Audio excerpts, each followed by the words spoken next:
Welcome to Spinning Back Clique, where each week here at MMA Junkie, we take a spin through the biggest stories in MMA. And on today's episode, over 1 week later, yet the Ilia Topuria effect is still pretty strong, folks. UFC Washington, D.C. Do you like the sound of that? More specifically, 1600 Pennsylvania Avenue, not where them Caps play. And in other news, it's summer here in Las Vegas, and my balls is getting hot. That's right. Derrick Lewis fights on Saturday. We'll talk about that. Hello, everyone. Gorgeous George here on the con, and look at the distinguished panel we have for you today. Goes from MMA Junkie Radio. He's in Las Vegas. Danny Segura, a top reporter in mixed martial arts. He's down in Miami. Nolan King, another top reporter, reporting from Boston, Massachusetts. Cold Coffee is on the ones and twos. But before we get started, if you could kindly hit that like button. Don't worry about the subscribe. I'll hit you about that later. The like button. That's the key. Right now, get things started. Guys, all last week, I heard tons of opinions, comparisons, breakdowns, all of them about Ilia Topuria. It was fun to participate in some of them with you guys here on Junkie Radio, or just listen to other MMA media and fans talk about it. And it got me thinking, have we given this guy all of his flowers? Forget about the second title, him being pound for pound number one. Bros, this guy's name is being uttered in the same sense as Conor McGregor, John Jones, Khabib Nurmagomedov, GSP, all for different reasons. So let's just keep it going, I thought. Is this the best 3-fight run in the history of mixed martial arts? Knocking out Volkanovski, knocking out Max Holloway, and then knocking out Charles Oliveira, one right after the other, all of them involving a strap. Talk to me. It's very hard to beat. I was going through a lot of them yesterday, and you can kind of poke a hole in just about all of them. This one is almost impossible to beat. I'm going to try. I'm going to say Dan Henderson, Rafael Cavalcante to win the title, then a heavyweight in Fedor Emelianenko, and then Shogun Rua was pretty impressive at the time, but the way Ilia Topuria is dispatching of people is just unheard of. If you look at their records, their accomplishments, what they've done in the sport, they're all going to be Hall of Famers. But I will kind of give a little shout out to Daniel LaRusso, Johnny Lawrence, Chosen Taguchi, Mike Barnes. That ain't bad either. That is not bad. Yeah. All right. So let me think about this. Cavalcante to win the title. What makes that impressive? It was a middleweight going up to light heavyweight, which is something he did. He was like a money-weight fighter. Then the great Fedor Emelianenko, that was pretty amazing. He wasn't the first to do it. I think he was the second. First guy was Fabricio, right? Then Bigfoot. Then I think Dan. Either way, middleweight to heavyweight's big. And then the Rua fight is in the Hall of Fame, to be fair. It went the distance, but man, that was one hell of a tilt. All right, that one's pretty good, Goes. It's tough because, like you said, this thing's almost bulletproof. You got one for us, Danny? You got a 3-fight run that either rivals, gets close to, or maybe in your eyes tops it. I don't know if it tops it, but I do think it competes with it. And I have two. And funny enough, they're all linked to Shogun Rua. You know how Goes mentions there, Dan Henderson is pretty impressive, and Shogun Rua is in there. Shogun Rua himself had a nice run in 2005. He beat Quinton Rampage Jackson, finished him, then beat Big Nog by decision, and then finished Alistair Overeem. That's pretty solid. I think it was Little Nog. Oh, Little Nog, was it? Yeah. Okay, then it makes it less solid. Are you sure it was Little Nog? It does. I'm positive. But he was a respected light heavyweight for sure. Okay, yeah. No, that is true. It was Little Nog. Okay. Overeem, who became a heavyweight. He's got two. Yeah. And Little Nog, and then who was the other one? I'm sorry. And Rampage Jackson. Shit.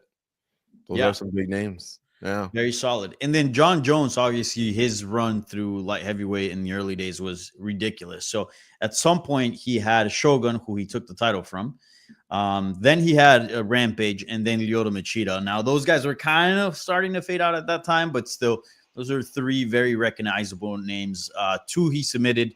Two he submitted in Lyoto Machida and Rampage Jackson, and one he finished by TKO and Shogun Rua. So that's pretty impressive. But I'll still take Ilia Topuria's record or 3-5 run over all that. But I would say those are the ones that kind of stand out for me outside of that one. All right, if you got one in the chat, hit us up with it. Be respectful, and I get it. In making an argument, sometimes you have to slight someone, so I'll tolerate some of it. But come strong with the facts, and I'll see if I can read some off. So before I get to Nolan, I got a couple right here. I'm afraid of the scroll and losing them. Mark England says Khabib tapped out Connor, Poirier, and Gaethje back-to-back title fights. I'd have to look that up, but it sounds about right, and that would be impressive. Oglater says he beat, and I think he's talking about Topuria, he beat 3 washed fighters. Charles is a washed bum. Volk just got knocked out by Islam, and Max was cutting a lot of weight to make 145, so his chin was compromised. Remember, I said I'd allow some. I think you're really stretching here. I mean, these are still. Dude, Volk is the champion right now, bro, at 145. Exactly. If Yeah. he would I have don't know taken an L about from Diego Lopez, got knocked out like first round, then okay, maybe that win starts getting a little suspect. But the guy's on top of the division right now, and against the most dangerous guy at the time, obviously not including Topuria because he went up to 155. Dude, Volkanovski's back. He's on top of the division. He's the best fighter there right now. All right, Nolan, you got one? I don't think we have to overthink this, man. I think this is the greatest 3 of all time for sure. I did like, I mean, Habib beating Conor, Poirier, and Gaethje is impressive, but like, we're really squeezing here. I mean, just the fact that not only are these championship fights, but doing it against divisional greats too. Like, I genuinely think there's a gap unless I'm missing something. So I just don't want to overthink this. I think this is the greatest 3 of all time. Like, these are great streaks that we're bringing up here, but I don't think anything really reaches it. To poke holes in Khabib's, Poirier and Gaethje were never champions. I mean, right.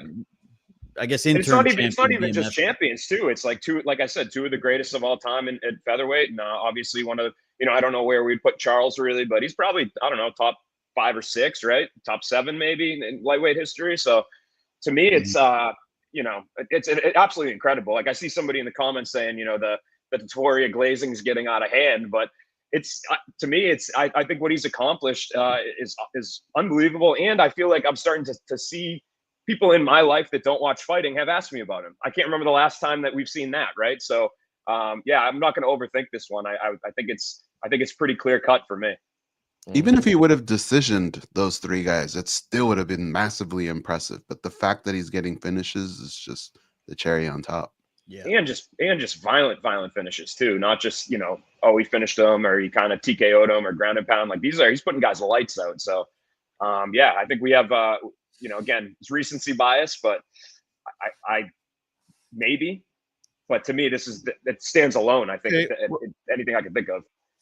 I know we threw out Jones, but did we mention Jones' particular 3-fight win streak? He submitted Machida. Remember, he just dropped him like a sack of potatoes.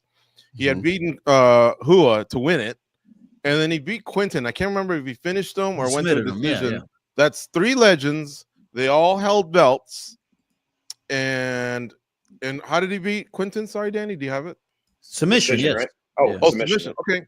So, yeah, I mean, that one's pretty impressive, too. Now, the young fan's going to be like, who? You're talking about the guy that does Jackson chains, and, a lot of people don't even remember Quinton's run as a world champion. Definitely a Hall of Famer. I can't. So who is already in the Hall of Fame? And I imagine Machida has a really good shot at getting in. And then here's one. This one comes close. And I got to say it the right way because I don't want to disrespect anyone. All right, Henry Cejudo beats Demetrius Johnson. It was a decision, but at that point, just beating Demetrius Johnson was a big win. Then he knocks out TJ Dillashaw to defend that title. He just took off DJ. So that's 2 at flyweight, right? Then he beats Marlon Moraes to win, I think it was the vacant bantamweight title. Now, Moraes is where people might go, well, he didn't do as well in the UFC like maybe Gaethje did or whoever, but he was a major belt holder at one time. Kind of like how we mentioned Rafael Cavalcante at one point. But this is him going up and does it, and he finishes him. And then he beats Dominic Cruz. So this is 4 compared to 3. The Moraes one, man, if you slipped him out and just brought in back-to-back TJ, Cruz, and DJ, I think it's really, really close. There's a bunch that's really, really close, but Topuria's got recency bias going. The knockout is the swimsuit, not the evening gown. The submission is the evening gown. I'm sorry. The swimsuit where we all show up for it, it's the knockout, and he's got 3 of those in the first round. It's going to be really, really tough to beat him. Yeah, I agree with that one. I think Elias is the best run, and it's funny because we've seen so much content to be made from fighters who have YouTube channels to experts and stuff around Ilia Topuria nonstop over the past week. And I would say that's like one of the biggest surprises. Like before, I guess UFC 317, not many people were talking about, oh my God, this guy could be pound for pound. Oh, this guy could go on to become, one of the greatest or whatever.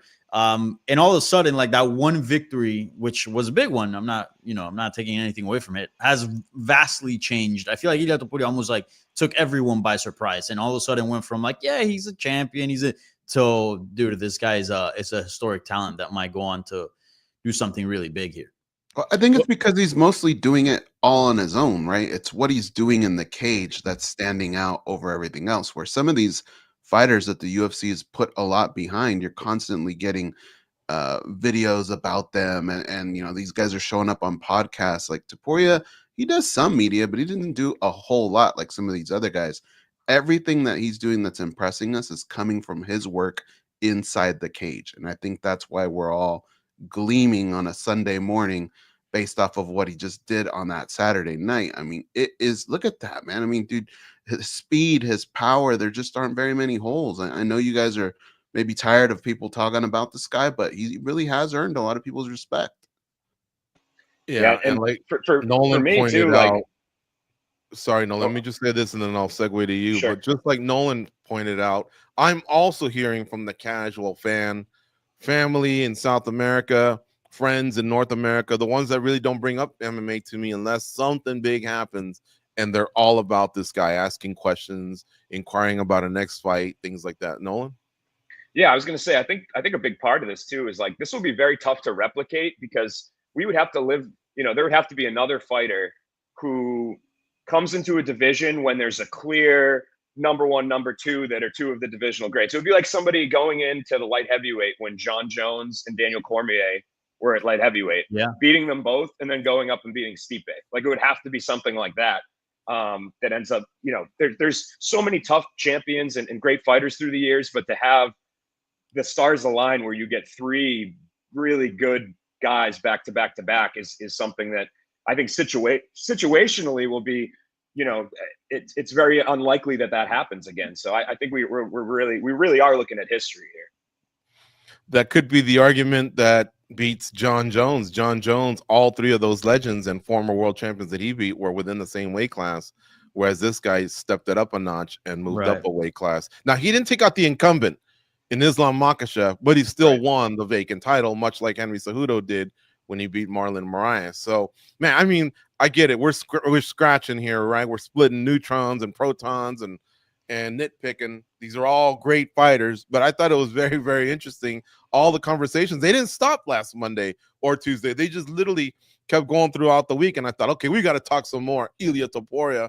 Guys, we've also had about 7 days to digest the arguments that were made by last week's panel, right? Each guy, Mike, Danny, Nolan, representing a fighter fictitiously, making the plea for who might be next. But now that things have shaken out, Nolan, I'll stay with you.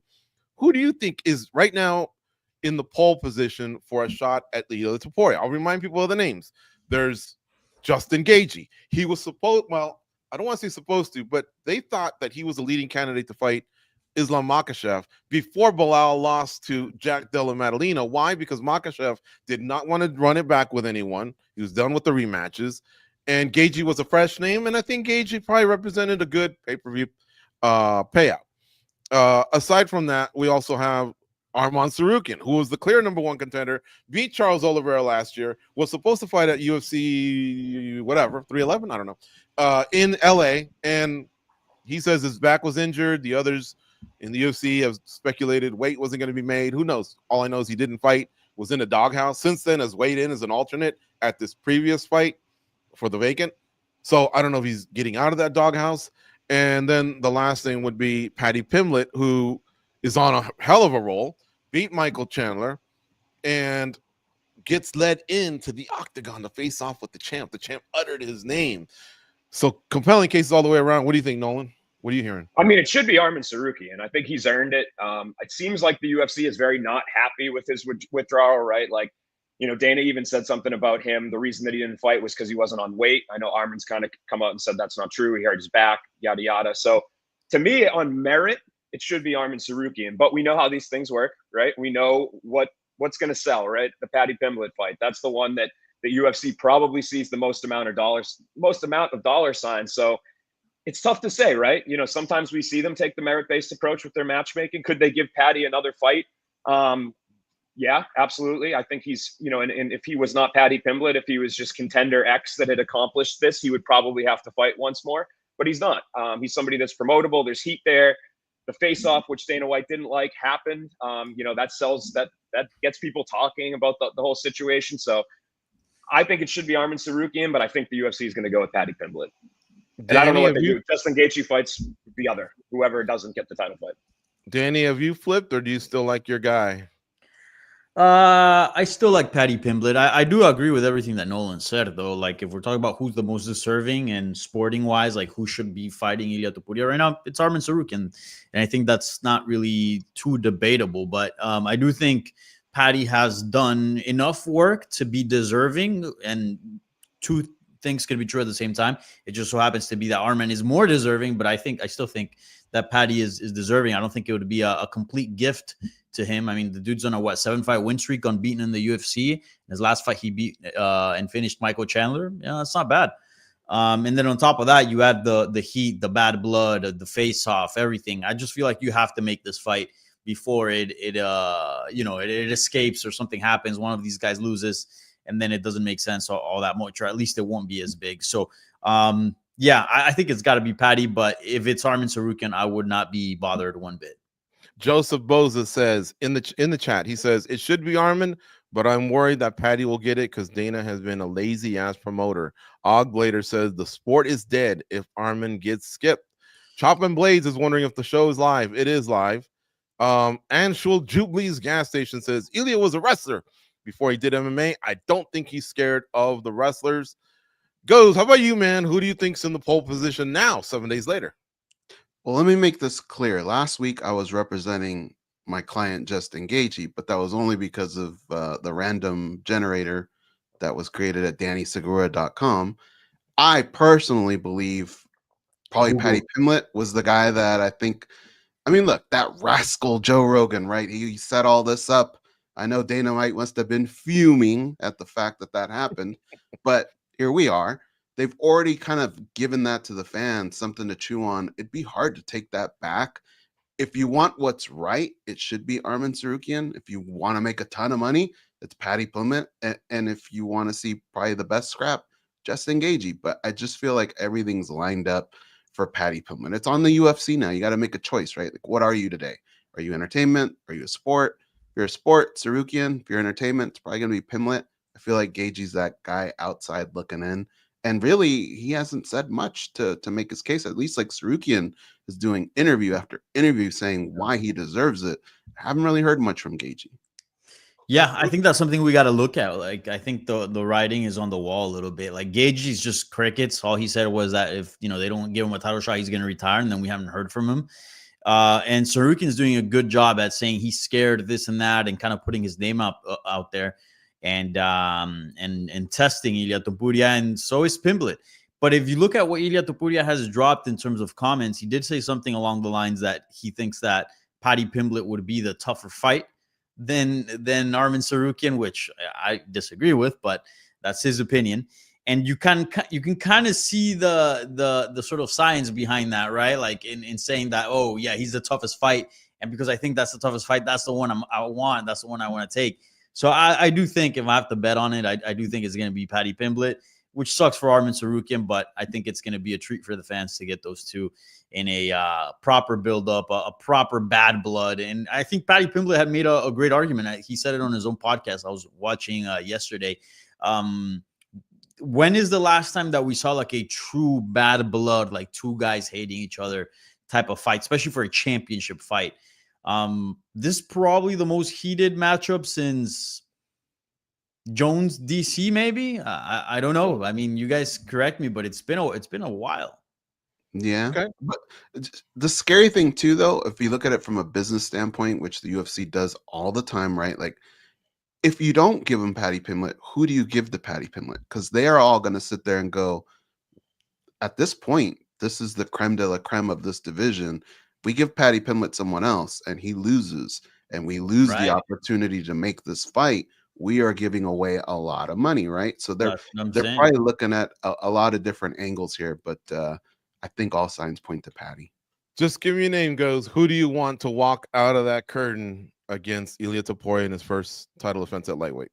You as the fan. Forget about media. You ain't getting a cut of the pay-per-views. Just you as a fan. As a fan, Pimblett. Danny. Paddy. Nolan. 3 for 3. Paddy Pimblett.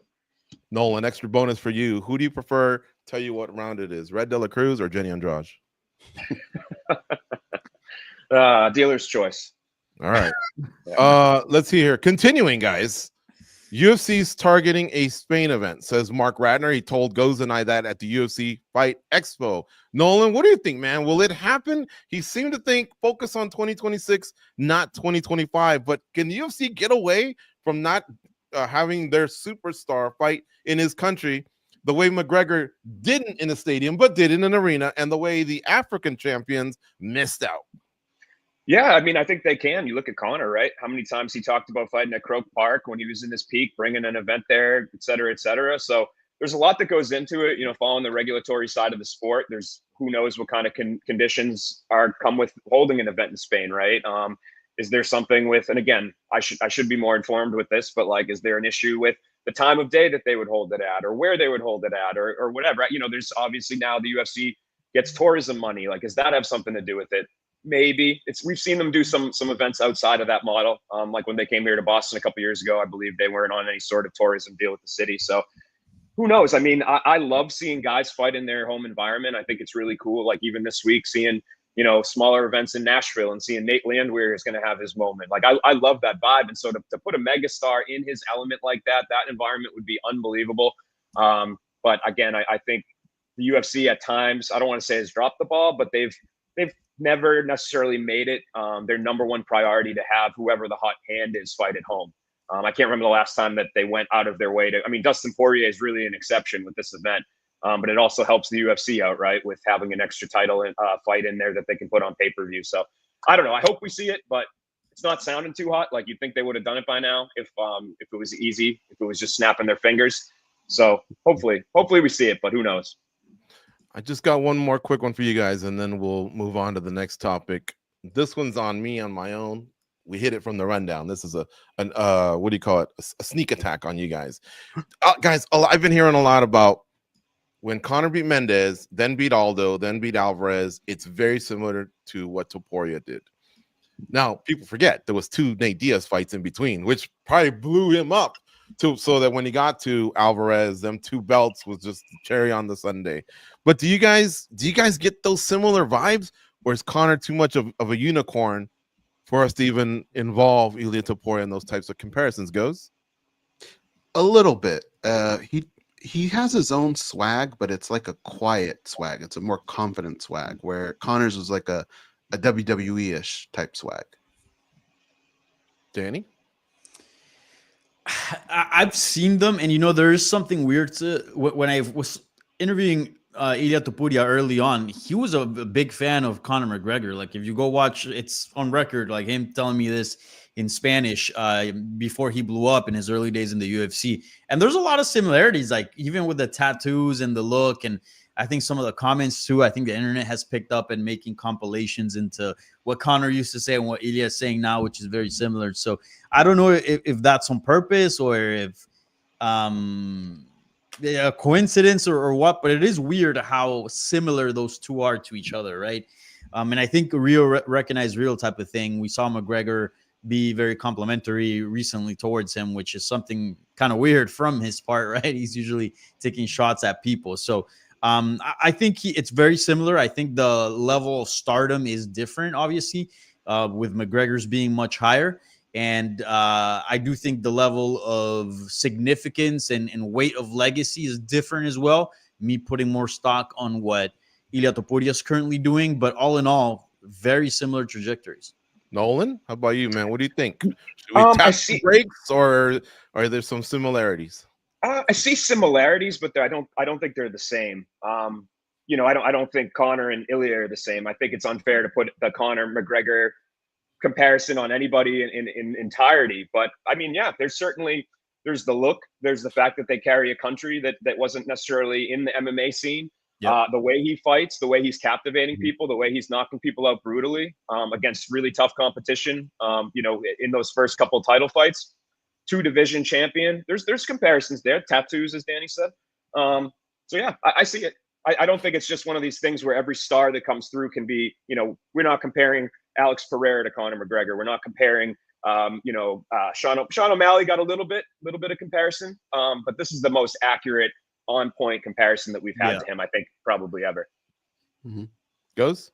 I just wanted to say something on what we were talking about right before about going to Spain, and I know Danny and George will get this because you guys are football, soccer fans. But if you can match even half of that magnitude of how crazy those stadiums can get, the environment, I'm telling you, there's something big in doing that. And in boxing, how many times do people talk about the Rumble in the Jungle or the Thrilla in Manila? Thank you. A lot of times, people don't even remember who were involved in those fights. Right. They can't tell you it was Ali Frazier. They can't tell you it was Foreman Ali. But they remember those names and they remember the build-up to it. The battle in the Bernabeu, that would be dope. And I'm telling you, those people would go nuts. It would be amazing. You gotta make it happen in Spain. It would be one of the biggest sporting events in Spain's history, and Spain has a huge history of in sports. So, but watch, the UFC is somehow gonna find a way to fuck that up and not make it happen. Look, they went to Azerbaijan before going to Spain. Okay, that's all I gotta say. Feeling goes that like who looks at the list and goes, "We gotta hit Baku before we hit Madrid." I mean, no, you don't. So obviously these cities are ponying up, right, Danny? Right? Nolan? Yeah, 100%. Look, what... I think the closest we can get to is maybe Ilia Topuria fighting in like London or something, which is Europe, and a lot of people from Spain will be able to travel, and I'm sure they will. But an event in Spain, man, I want to be optimistic because I'd love to cover that. I love Spain. I love Madrid. It's a great city. But I'm not holding my breath for that event. I think it's one of those things where, look, we didn't even get UFC Hawaii, dude, and how many Hawaiian legends and great fighters have come across from that great island. So, yeah, not holding my breath, dude. Damn, that sucks. I hope they don't miss out. But he did say he thought in 2026 they'd go there, although Mark Ratner is more on Team Arena versus Team Stadium, which is what Dana White's all about. But there's arenas. Okay, Danny, is there soccer arenas where the roof retracts and closes? Yes, the Bernabeu. No shit. Yeah, in Madrid, where Real Madrid plays, the Bernabeu closes. Yes. Holy crap! Well, then what the fuck? There's a really famous streamer. A couple big famous Spanish streamers. One of them, his name is Ibai, and the other one is Jordi Wild. They're the size of, like, in terms of like their audience, like KSI and all these guys. You might not hear of them because they're on the Hispanic side of things, but they're massive. If I'm not mistaken, Ibai hosted like a celebrity influencer boxing thing, and I think they got in like 60,000 people at the Bernabeu. It was crazy. It happened like a year ago. The UFC can easily make it happen if they want. Jasmine Washington in Facebook, you can watch the show via Facebook, says Dana said it's as good as done for the Spain event. And again, Mark Ratner told us in 2026 it'll happen, but in an arena. We want the stadiums, man, is what we want. But I guess we'll take anything at this point. Jean Silva UFC in the chat says that's actually Jean Silva, by the way. His English has improved, that's for sure. He says the thing is, if Topuria had lost to Charles Oliveira, would he move back down a weight class again?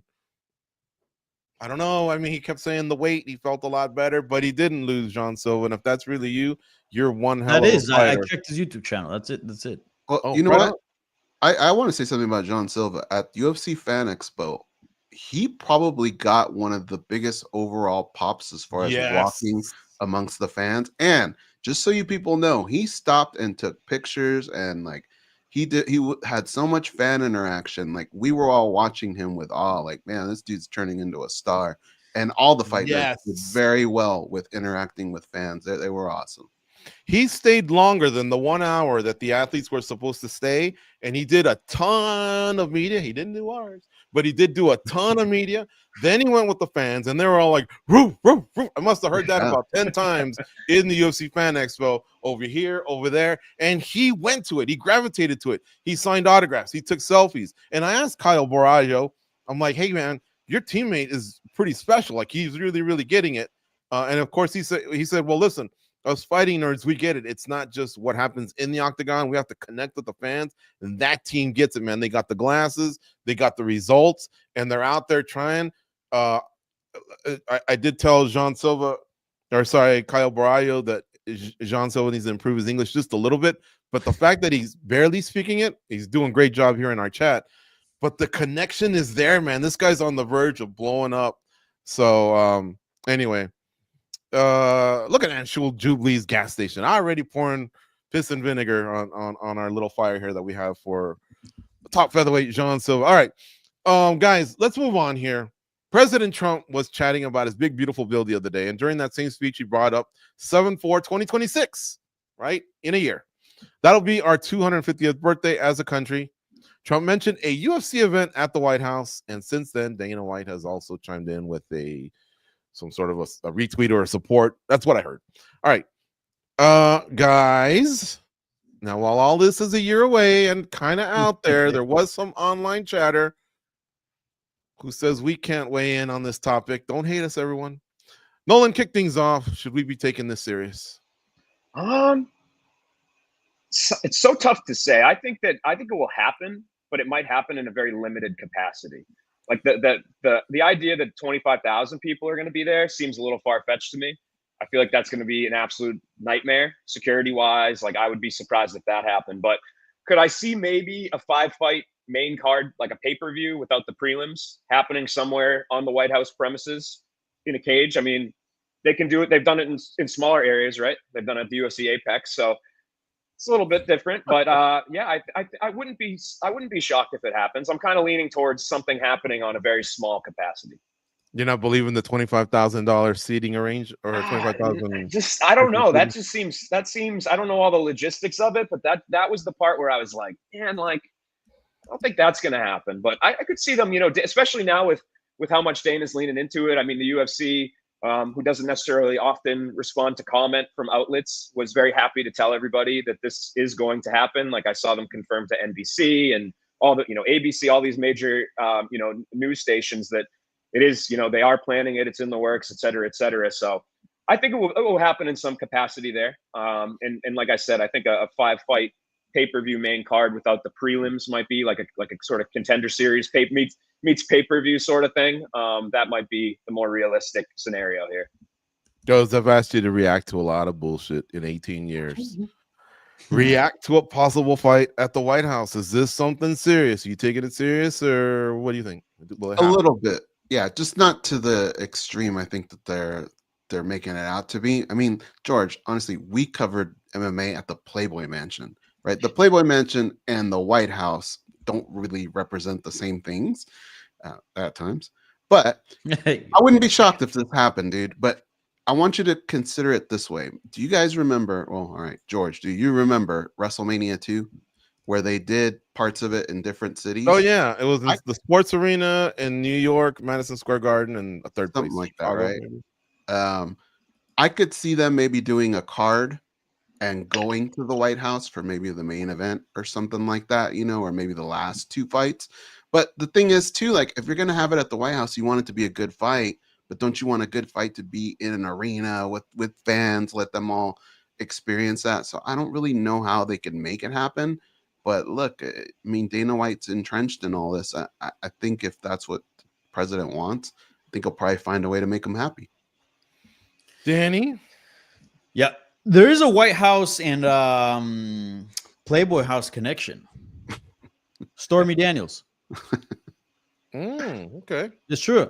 But anyways, dude, I kind of just see it as just like Trump using the UFC to hype his image and vice versa, right? Like, it's just the same thing that these influencers are doing, right? Like, you hop on my video, I'll hop on yours, we'll trade sort of audiences. That's kind of what's going on. And if I'm not mistaken, he kind of said it in like a rally, or what was it, like a type of to kind of hype up the crowd. So I really have a hard time seeing an event at the White House. But I mean, if it does happen, it'd be one of the most bizarre things we've seen in the sport. But yeah, I don't know. I feel a little crazy maybe, but I just really don't think it happens. But I don't know. It pulled John Jones back in the testing pool. At least his reaction came after that. Then Conor McGregor also posted a pic of him and Chandler facing off. It looked like they were suited. And in the background, White House and all that. So there has been interest from fighters. This thing did cause some traffic on our website. And I mean, I don't know if the Jones thing was directly reacting to that or what, because he really is back in the testing pool. His manager has also confirmed it. Danny, who would you want to see on this possible card? I mean, you got to get a bunch of American fighters on there, right? America against Britain, because that's a celebration, 250 years of our independence from Britannia. Honestly, as somebody that's into like gimmicky stuff, I would actually be down for that in terms of like the theme. One of my favorite seasons of The Ultimate Fighter was Team US versus UK, which was Bisping and Henderson, back when The Ultimate Fighter was actually good. So I wouldn't be opposed to that. I think that wouldn't be a bad idea. Just keep John Jones out of it, please. I'm so sick of just the John Jones headlines and no fights. I think the guy's just mainly looking for attention, and he found a way to insert himself and make it about him. So there he is. But I don't think he's actually ever going to fight again. But yeah, I don't know who. I mean, the only champion that we have, American champion, is Kayla Harrison. So get her on the card. But who would she fight from the UK? I don't know. It's tough trying to go a year in advance. Dakota Ditchova gets signed and gain 10 pounds. No, they're friends too. They train American top team. They're homies. Well, Nunes and Kayla were American top team homies for a while, and that's true. What happens if Britain sweeps? Does like the Declaration of Independence get voided or something? Do we start putting high stakes at the White House? We start spelling color with a U. And there's gonna be a lot of differences. British history might have to be taught again in our schools. Hey, and do you guys think Jones is serious, or will he just say, I just had a bad day and pull himself back out? Do you guys even care? Get him out of it's just the most fatiguing storyline of all time at this point. We're beyond me caring. Goes. I know we're supposed to care, but can't do it. Is the UFC and the Trump connection, is it good for the UFC? Never mind your feelings or what fans think or whatever, but has all this helped the UFC in the past few years? I think it probably has, business-wise, right? Like the president yields a lot of power. Who knows what happens behind the scenes, but nothing comes cheap, right? Everything comes at a cost. And 1 minute, this doesn't even really have to do with the presidency, but a lot of people who are close, 1 minute, the next couple of minutes, all of a sudden they're not. So I think as long as you kind of know your place, yeah, you could yield some good connections out of something like this. So it probably has helped them. I can't let you guys off the hook. Danny, do you either have a card or a main event and co-main event? Do you have any idea of what would go on this card in 1 year from now? I think you do got to get some of those American Olympians on there. So get Kayla Harrison on there, get Henry Cejudo on there. Maybe you do Cejudo and Brandon Moreno. I think you do the U.S. versus the world. I don't think the U.K. right now is strong enough to have, an entire good ideas. Blue corner. But yeah, the U.S. versus the world, and you get as many Olympians. You get Bo Nickel in there. You get Joe Piper. I think he likes Trump. Who else? Michael Chandler. You get Michael Chandler. Colby Covington. Yeah. Will he make it to that far? Or no. Yeah, get Colby in there. Who'd you put Colby against? MVP? I don't know. I have no idea. He's just fallen. He doesn't fight often, and he's been losing as of late. But I think he started this whole thing with really being the original Trump's my buddy thing, and then I think Masvidal was next, and everyone else piled on. Nolan, do you have a card or a main event or anything for us to think about? It's tough, man. I mean, obviously, I'm sure the UFC would want it to be a big fight. I don't think Connor's. I know Connor posted that picture of him and Chandler. It's tough, right? Because look at who the biggest stars in the sport are, right? I mean, Topuria. Does it need to have an American in the fight? Like, I think you got to. We're celebrating Topuria 250 Gaethje years or something, but then like Topuria just like flattens him. Like I don't know if they try to gear it towards like, you know, having a USA-esque ending. I think they do, and that's why I think Kayla that's a great name that was brought up. Tom versus Jones would have been obviously the most epic because it does involve the two countries, but that's shifted around so much, and I think Tom needs to stay busy. Although it is 1 year from now, who knows how that would go. I mean, but Noche UFC had Merab and what's his O'Malley. face, Sean O'Malley. Like, yeah, maybe it You doesn't. gotta get Strickland on there. Oh, dude. Oh boy. I don't know about that. And then maybe Zuckerberg versus Elon finally happens. Yeah. All right. So fun stuff there, but I guess we got to get to some serious stuff. After a week off, we have some fights, guys, to look forward to this weekend. The UFC's in Nashville, and the big dudes will be headlining the card. The Black Beast returns after a year layoff. That's why my balls were hot at the beginning of the show. Connecting the dots here. All right, so can he get past this hard hitter? What is it? Tallison Teixeira from Brazil. He doesn't even have 10 fights, but he has a lot of KOs. Of course, Derrick Lewis is at the top of the list, towards the top of the list. That always fluctuates when it comes to KOs as well. But Danny, a 15-year age gap usually don't favor the older fella. Anything can happen, though, no? Anything can happen, especially with Black Beast, man. That guy sometimes takes his career very seriously, and he looks like a legit title contender, and that's why he's made it to 2 UFC heavyweight championship fights. But other fights, he just looks like he's in there for a paycheck. So where's he at 40 years of age, you know, fighting an undefeated young prospect? Yeah, that's the question. You can never count out the Black Beast. I think the knockout is always there for him, but I mean, I do think he should be the rightful underdog entering this fight. Teixeira is a bad dude, undefeated, and there's plenty of footage out there on how to get past Derrick Lewis. So again, anything can happen. It's the heavyweight division, but I do think that the Black Beast is rightfully the underdog entering the fight. Excitement level for you, Danny? Just the fact that we had a week off. Derrick Lewis does provide fireworks. You excited about this card? Honestly, I do think this is a pretty good card in terms of like matchups. Nothing stands out as in like, oh, the winner here, maybe for the main event, but outside of the main event, we don't see like a lot of top contenders or someone that's going to win and be lined up for a title shot. But there's quality matchmaking here, like Stephen Thompson versus Gabriel Bonfim. I love that fight. I think it's a very good matchup. Curious to see what happens there. Cater versus Steve Garcia, very good. Nate Landwehr versus Morgan Charrier, if that's how you pronounce the last name. Vitor Petrino versus Austin Lane, a very weird one, but I'm somehow intrigued of that heavyweight matchup. Both guys need a dub, bro. Bad. Yeah. I think loser goes home and is out of the UFC. Junior Tafa, that's at light heavyweight, right? He's making his light heavyweight debut. That's a guy that packs power and a brawler against Tokos. That's going to be interesting. I like it. I think there's some good fights, and I can keep going. I think there's some solid matchmaking here. No, Dan, I think you covered enough. You covered 10 of them. Leave some for the guys. Nolan, how about you, man? You're usually good at picking off a name here or there and saying, keep an eye on this guy. I've been watching. Man, I like this card. I like this card. Excitement level, a solid 7. Okay. Nolan, excitement level, and is there a name out there that we should be focusing on maybe? Yeah, I like the Landwehr fight against Morgan Charrier. I think that's a really good supporting act. It's fun. We know Nate the Train always brings it, and him being able to do it at home, like I said earlier, is pretty cool. That's right. He's a Tennessee guy. Yeah. That's kind of my, like, if I were to circle one that would be like fight of the night front runner, I would probably say that. So yeah, I love that fight.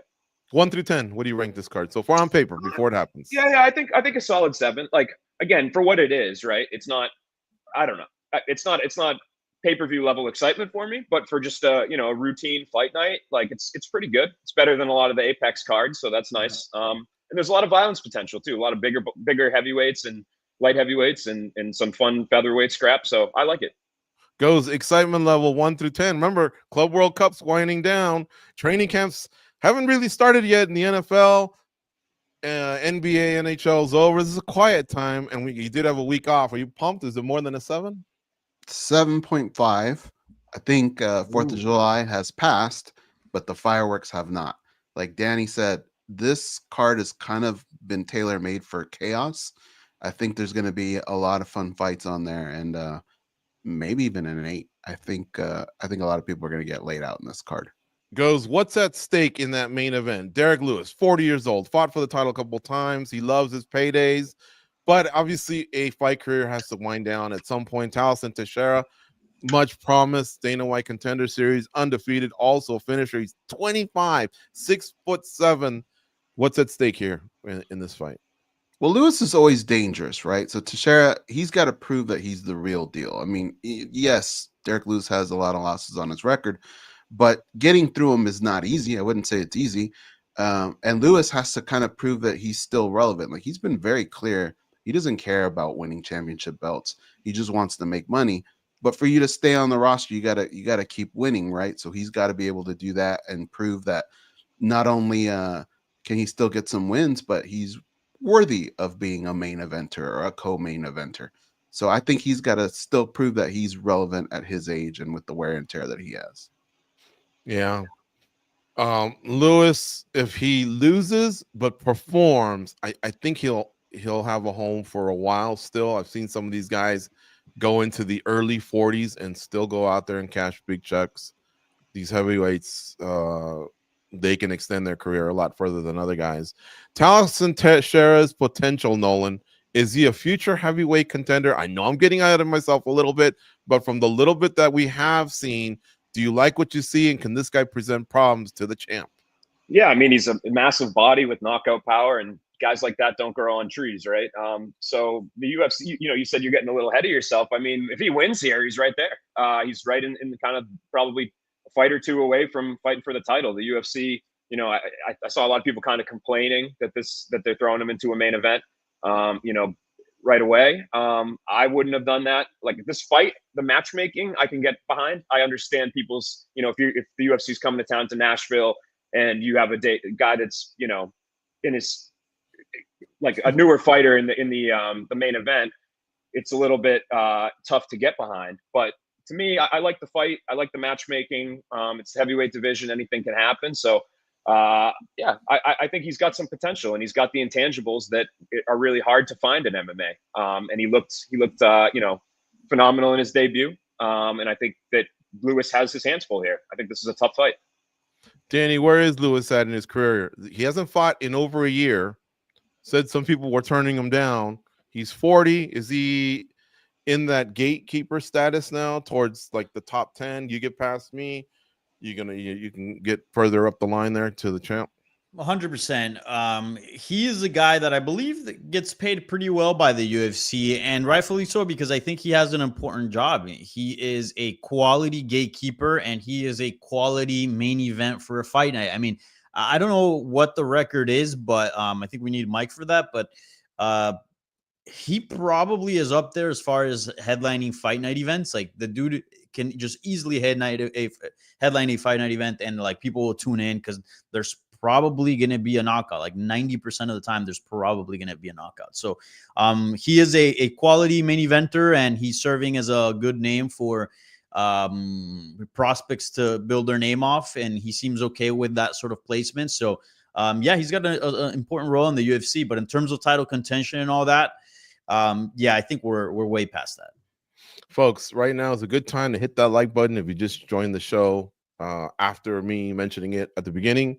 Also, consider subscribing to the channel. We got past 400,000, right? And now we're looking at 500,000. Now it's in the distance, right? But we can get there slowly by you sharing this show on your social media with other people that you know are fans and would love to check out a show. In the East Coast, it's a lunchtime show, right? On the West Coast, it's while people are maybe driving to work.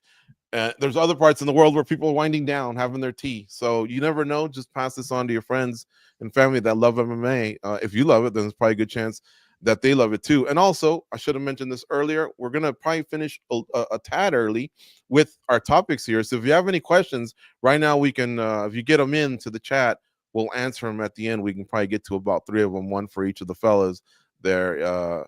Get them in now, though, and we'll do our best to address them at the end. Give me another highlight from this UFC on ESPN 70 event in Nashville. Goes, what else should we be checking out on Saturday? I think Max Griffin and Chris Curtis is going to be a really, really fun fight. Chris Curtis just came off his victory at Tough Enough with Sean Strickland, so he's in shape.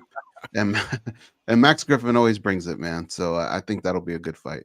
I didn't know that Degeneration X still lives, man. You tell someone to suck it over at Extreme, you got people coming at you.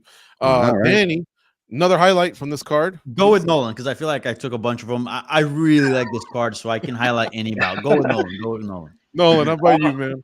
I mean, Fatima Klein in the first fight of the night. She's somebody that I think a lot of us have been excited about at strawweight. She kind of, in retrospect, had a very tough debut on short notice, up a weight class against Jasmine Jessup-Davicius, and then she bounced back last fight and looked like the fighter that we all thought she would be. So second, this is her third UFC fight, and I think she's somebody, main training partner of Erin Blanchfield, somebody that we'll see kind of competing for, she'll have a number next to her name at some point.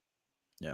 Also, Melissa Martinez, her opponent, was very highly touted before she entered the UFC, was undefeated, suffered a loss in her debut, bounced back. She is the sister of David Martinez, who picked up a spectacular knockout at UFC Mexico City earlier in the year. And she trains at the UFC PI in Mexico City, which caught on fire a few weeks ago. So did the whole thing go down, or just no. But I believe the whole thing is like closed out, so fighters are having to train elsewhere. She probably, I'm assuming, I don't know this, but she probably went back to her gym in Mexico City, Bone Breakers, or maybe training somewhere else. But certainly a hiccup in her training camp. Hoping that maybe somebody in Nashville can ask her about that if she is present at the media day. But yeah, interesting fight there. I will highlight, because I know that next question is going to me. Jake Matthews versus Chidi Njokuani. Man, what a fun fight! 100. Nice. Huh? Yeah, very fun fight, and also like I'm really curious to see how far Chidi can go, because at 185, like, he wasn't undersized, but now that he's able to make 170, now he has a big size advantage, which plays a lot in his wrestling defense, and we know his striking's legit. So I just want to see how far he can get in the division, and I think there's a lot of fun fights for him out there. Well, he certainly doesn't have a future in voice animation, so hopefully this MMA thing can get stretched out a little bit. The dude's got a great voice. You kidding me? Maybe not for the Disney Channel, but yeah. He could be like a bad guy or something. I don't know. He could be a bad guy. Yeah, I suppose you're right. I wish I had it. I think it's a nice gravelly voice. All right, guys, we do have a couple minutes here. Again, if you want to bring in some questions, let's go kind of like to the low-hanging fruit, but it does come in from a regular here in our chat room. Joseph Boza, where does the heavyweight division go now that we finally know Tom Aspinall is the world heavyweight champion? Nolan, what would you do, man? I'm hearing Cyril Gane the most out of all the names out there. How about you? Yeah, I think that's going to be the one, right? Tom has said recently that that he's got his next opponent. He knows who it is. I think the fact that Cyril Gane is not headlining the Paris show, like, there's a lot of easy math here, and I think it's going to end up being him. And then you'll see Jailton Almeida and Volkov fight probably towards the end of the year, maybe in Abu Dhabi. I think that's probably the plan. Almeida and Volkov at the end of the year is what you're hearing? Yeah, I think that's the UFC's been trying to book that since the beginning of the year. They tried for Atlanta, and they tried for I believe the Abu Dhabi in July, the fight night. So I think that the intention is still to have that happen, in the second half of this year sometime. So that's unless Jones has thrown a monkey wrench in all this, which I don't think he has. I think that the plan is, the roadmap's pretty clear here. It will be Aspinall versus Gane, and then Almeida versus Volkov. That's my very educated guess as to what's going to happen. Danny, this isn't really much of a question. It's more of a comment, but I think you might have some decent insight in this because you follow La Liga and a lot of Spanish stars. Jasmine Washington earlier said Topuria is already matching Spanish athletes' numbers. And I did hear someone from the Spanish media tell Dana White that Ilia Topuria was popping on fight night along the lines of how Champions League does, if one of the Spanish teams is involved or whatever. Can you maybe put that into perspective, just how big Ilia Topuria is doing compared to Rafael Nadal, I guess. I don't know if he's still Yeah. playing tennis, but some of these soccer figures as well. So I'm not privy to the numbers exactly, so I can't speak on that, but I can tell you what I see in Spanish media and on just social media in general. Like the La Liga is huge, which is their soccer league. La Liga is huge in Spain. It's almost a religion out there, and because of the size of it, Spain has developed a very robust sports media side of things, right? Which is why a lot of the talent out there gets a lot of attention, because there's so much media made that comes out of Spain. Some of the biggest soccer shows come out of Spain. So all of that media has kind of embraced Ilia Topuria. Don't forget, too, UFC has a partnership with La Liga, which I think it's helped. Before Topuria blew up, they would bring him to soccer games and have him be as a guest and kick off the ball and all that. So it's kind of like what the UFC does with baseball here with some of the fighters. And I think that's been huge. And I think Ilia Topuria is by far one of the biggest sports stars today in Spain. And he is national news, and people are always paying attention to his next move, to his comments. And yeah, he is absolutely massive. What was the question again? Just kind of comparing it. What you did right now, just to tell us how big it was. Yeah, I remember he won the title and he went into the stadium and got a round of applause. I also remember Leon Edwards doing that at Aston Villa. He's a top 5 star in Spain right now. Top 5 star in Spain right now. Wow. Yeah. Yeah, that is big, man. Because there's a lot of like Spain right now. The national team is actually playing really, really good soccer. At a high level. They're kind of back after that nice run that they had. When I was the last Ilia Topuria fight that I covered, which was against Josh Emmett in Jacksonville, and before Ilia Topuria was that big, I think he's twice as big now. But Sergio Ramos went to see his game. Ferran Torres, who is a top striker for Barcelona, went to see his game. Like all these guys that are stars are fans of Ilia Topuria. Mm-hmm. All right. Goes, you've heard Dana White break promises before, so I'm going off what Joseph Bose is putting in the chat. He says, Ilia did a podcast the other day. Apparently, Dana made him promise that he won't go up to 170 pounds. Let's just say that's true. But if Makhachev wins, Topuria versus Makhachev is all everyone's been discussing to see who is really the pound-for-pound king. Do you think Dana would break his promise and allow this guy to go up? Or does it look like he's putting his foot down? Now when a champ wants to move up, he makes them give up a title. He doesn't just let them go. I think he's going to put his foot down. I don't think we would see it at 170. I know crazy things have happened, but that just seems like too much for me, man. And at the same time, like the more and more I think about it, there is some value to, like, I don't know why we're so quick to want to eliminate a fighter's off their record. Like, it is nice to kind of have Topuria here, and I know Islam has his loss, but just kind of keep them separate and have two badasses knocking everyone out. And if it gets out of hand, then yeah, maybe match them up. But right now, they kind of have stuff on their plates. Not to mention, you'd be pissing off Sean Brady, Kamaru Usman, Bilal Muhammad over here, Sarukian, Gaethje, and the rest of the gang over there. But money is money, in the UFC sometimes goes that way. Hey, folks, I want to dedicate this show to a guy named Jeff Brady. Him and his twin brother helped launch a T-shirt company back in the day when the MMA apparel game was a lot different from the UFC being, having just the one apparel brand like Venom currently and then Reebok. Clinch Gear, if you ever saw that was from the brothers Greg and Jeff Brady. Dan Henderson was one of their big guys. I think Fedor might have got a contract from him as well. Good guys. They worked with Cage Warriors as of late, stateside. You know how the Cage Warriors has been doing shows in San Diego. They also worked with WSOF and PFL. Really good guys. I know I kind of crap on MMA at times when I say this, and I mean it. I will never really lie to you guys.